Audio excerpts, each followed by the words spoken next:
500 साल पुराना सट्टा बाजार किसे दे रहा है समालखा की सत्ता। समालखा विधानसभा चुनाव में सट्टा बाजार ने कर दी रविंद्र मछरोली की बल्ले बल्ले। सट्टा बाजार की रिपोर्ट के अनुसार मनमोहन भडाना और रविंद्र मछरोली में होगा महामुकाबला। सट्टा बाजार में समालखा को लेकर एकदम बदले भाव और कैंडिडेट। अब समालखा विधानसभा सट्टा बाजार में रेट में बराबर चल रहे हैं रविंद्र मछरोली और मनमोहन भडाना। 2 दिन से जाट समाज के मिले एक तरफा समर्थन की वजह से रविंद्र मछरोली पर लगा सबसे ज्यादा सट्टा बाजार में रविंद्र मछरोली और मनमोहन भडाना के भाव आए बराबर। मछरोली चल रहे हैं फेवरेट। कांग्रेसी उम्मीदवार धर्म सिंह चोक्कर के तो भाव ही नहीं निकल रहे हैं। मतलब 2 दिन से सट्टा बाजार में धर्म सिंह चोक्कर का जिक्र ही नहीं हुआ है। स्टोरियों ने किया धर्म सिंह चोक्कर को रिजेक्ट। सट्टा बाजार में फिसड्डी साबित हुए धर्म सिंह चोक्कर, उनके नाम की आवाज हुई बंद। नमस्कार, मैं हूं हनी शर्मा और आप देख रहे हैं द लोकल न्यूज का खास प्रोग्राम पॉलिटिकल स्टोरी में आज हम बात करेंगे समालखा विधानसभा के ताजा रुझान और समीकरणों के बारे में। पॉलिटिकल रिपोर्ट में मैं आपको बताऊंगी कि आखिर समालखा सीट को लेकर 3 बड़े सट्टा बाजार जिनमें फलोदी, डबवाली और बॉम्बे में क्या चल रहा है। उससे पहले मेरी दर्शकों से अपील है कि इस वीडियो को ज्यादा से ज्यादा लाइक और शेयर करते रहें। सट्टा बाजार पर देश की हर मार्केट की नजर रहती है। मुंबई शेयर मार्केट में फलोदी और डबवाली सट्टा बाजार वालों की पकड़ काफी मजबूत मानी जाती है। बताया जाता है कि यहाँ के करीब 500 से ज्यादा लोग वहां काम करते हैं। यहाँ के सट्टा बाजार में क्या चल रहा है इस पर भी लोगों की निगाहें हैं, लेकिन लोगों की उत्सुकता अभी यह है कि किसकी बनेगी सरकार। हरियाणा विधानसभा चुनाव को लेकर सट्टा बाजार की भविष्यवाणी ने हलचल मचा दी है। यहाँ 5 अक्टूबर को चुनाव है और परिणाम 8 अक्टूबर को आएगा। हरियाणा विधानसभा चुनाव को लेकर सट्टा बाजार का सुरूर अपने शबाब पर है। विधानसभा की 90 सीटों वाले इस राज्य में जीत हार पर बाजी भी लगनी शुरू हो गई है। चुनाव का परिणाम 8 अक्टूबर को आएगा, लेकिन सट्टा बाजार में पैसे लगाने का रिस्क लेकर भविष्य पर दांव खेला जा रहा है। फलोदी, डबवाली से लेकर मुंबई के सट्टा बाजार तक का मामला गर्म है। इस बार कांग्रेस जीत रही है या भाजपा, इसका भी अनुमान लगना शुरू हो गया है। हार जीत को लेकर अगर कहीं सट्टा सबसे ज्यादा चर्चा में रहता है तो वो फलोदी का है।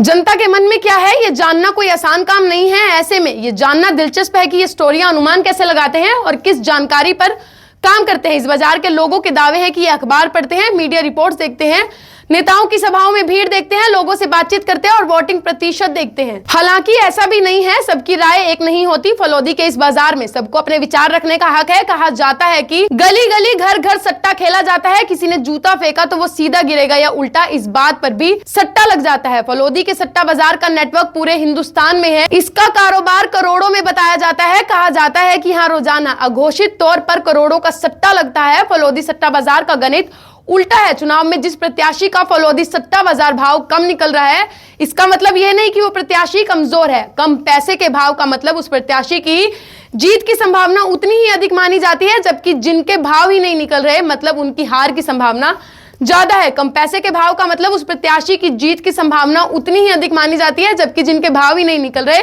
मतलब वो उम्मीदवार चुनावी रेस में ही नहीं है। जिस तरह से कांग्रेस उम्मीदवार धर्म सिंह चोक्कर के भाव ही नहीं निकल रहे, तो मतलब स्टोरियों ने धर्म सिंह चोक्कर को ही एक सिर से रिजेक्ट कर दिया है। जीटी रोड स्थित समालखा सबसे हॉट सीट मानी जा रही है, जहां से भाजपा के मनमोहन भडाना और निर्दलीय उम्मीदवार रविंद्र मछरोली आमने सामने मुकाबले में है। 3 दिन से चुनाव गिरने के चलते कांग्रेस उम्मीदवार धर्म सिंह चोक्कर को तो भाव ही नहीं मिल रहा है। मतलब सट्टा बाजार ने धर्म सिंह चोक्कर को फाइट से बाहर दिखा दिया है। सट्टा बाजार में रविंद्र मछरोली फेवरेट चल रहे हैं। सट्टा बाजार में फेवरेट का मतलब जिसके जीतने के ज्यादा आयास होते हैं वो फेवरेट होता है। ऐसे में सोचने वाली बात यह है, जब कोई सट्टा बाजार में पैसा लगाता है तो एक आदमी बहुत बड़ा रिस्क लेता है और पूरी जांच पड़ताल, समीकरण और उम्मीदवार के चुनाव प्रचार की हवा आदि बातों को ध्यान में रखकर पैसा लगाता है और चुनावी सट्टे को बहुत बार रिस्क माना जाता है। ऐसे में सट्टा बाजार की रिपोर्ट के हिसाब से मनमोहन भडाना और रविंद्र मछरोली, इन दोनों में से किसी एक की एक तरफा जीत होने वाली है। इस सट्टा बाजार की माने तो बीजेपी के मनमोहन भडाना और निर्दलीय उम्मीदवार रविंद्र मछरोली समालखा विधानसभा से सट्टा बाजार में बराबर आ गए हैं। 2 दिन से लगातार सट्टा बाजार में मनमोहन भडाना और मछरोली यानी इन दोनों उम्मीदवारों का कम भाव निकल रहा है। वहीं जाट समाज और मुसलमान समाज का निर्दलीय उम्मीदवार रविंद्र मछरोली के प्रति बढ़ते रुझान और जाट मुसलमान समाज का ज्यादा संख्या में रविंद्र मछरोली के प्रति ध्रुवीकरण और झुकाव होने के चलते 2 दिन से सट्टा बाजार में समालखा को लेकर भाव में काफी बदलाव देखने को मिले हैं, जिसकी वजह से सट्टा बाजार की रिपोर्ट के हिसाब से कांग्रेस के उम्मीदवार धर्म सिंह चोक्कर रेस से गायब यानी फिसड्डी साबित हो गए हैं। क्योंकि गुज्जर समाज की अगर बात करें तो 1/3 गुज्जर समाज मनमोहन भडाना के पक्ष में जाता दिखाई दे रहा है, वहीं 1/4 गुज्जर समाज ही धर्म सिंह चोक्कर के पास रह गए हैं। ऐसे में बीजेपी से नाराज जाट और मुस्लिम समाज रविंद्र मछरौली की तरफ जाने की वजह से एंटी बीजेपी वोट बैंक भी रविंद्र मछरौली की तरफ शिफ्ट हो चुका है, क्योंकि बीजेपी को हराने वाले एंटी बीजेपी वोटर भी धर्म सिंह चोक्कर को वोट देकर कोई रिस्क लेने के मूड में नहीं है, क्योंकि उन एंटी बीजेपी वोटर्स को यह मतलब नहीं है कि कौन जीतेगा, बल्कि उनको सबसे ज्यादा बीजेपी को हराने में रुचि है।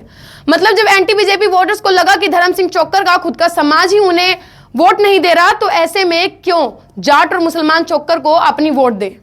इसलिए जाट समाज के उम्मीदवार की तरफ जाट और मुसलमान जाता साफ दिखाई दे रहा है, जिसका सबसे ज्यादा नुकसान धर्म सिंह चोक्कर को होने की संभावना सामने आ रही है। और समालका सीट पर सट्टे के भाव को देखते हुए ऐसा लग रहा है रविंद्र मछरौली या मनमोहन भडाना में से किसी एक की बल्ले बल्ले होने जा रही है।